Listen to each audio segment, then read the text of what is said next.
हम आपको अंदर की बात बता दे, रहस्य की बात बता दे, बहुत ध्यान से सुनना। भगवान के मंदिर में जाके मांगना या अपने घर में भगवान से मांगना, दो बातें होंगी तो पूर्ण हो जाएगा, नहीं पूर्ण होगा। पहली बात, आपका भगवान से संबंध क्या है, आपने उस संबंध को माना कि नहीं माना, जाना कि नहीं जाना। अगर नहीं जाना तो नहीं पूर्ण होगी। दूसरी बात, आपका अनुष्ठान क्या है, आपका भजन क्या है, आपका साधन क्या है। साधना नहीं, संबंध नहीं, तो भगवान से इसे मांगो बिल्कुल नहीं सुनेंगे। भाव युक्त पुकार ही भगवान सुनते हैं। भाव बिन सुनी पुकारे मैं कभी सुनता नहीं। भाव पूरित टेर ही करती मुझे लाचार है। भाव का भूखा हूं मैं और भाव ही एक सार है। अगर भाव नहीं है, हे भगवान हमारा काम कर दो, तुम्हारे नौकर है भगवान, तुम्हारे कर्जदार है भगवान, तुमने जो कर्म किया उसको भोग।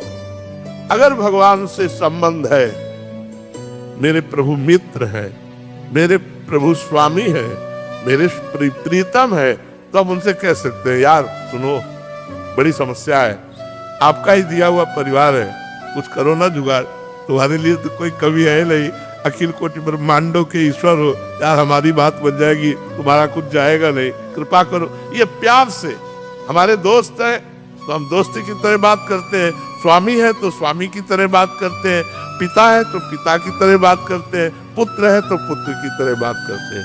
अब आप पूछ रहे हो 1 लाख का हार का और जेब में नहीं है 25 पैसे, तो धक्का मार के ही भगा देगा। तो कितना तप है तुम्हारे पास, कितना पुण्य है तुम्हारे पास, कितना आपके पास भजन है, अब वो है नहीं और भगवान से कोई हमारी पूर्ति कर दे तो सब मम प्री सब मम उपजाए। संपूर्ण सृष्टि भगवान की है और विधान रख दिया है, अवश्य में वो भोक्तव्यम कृतम कर्म शुभाशुभम।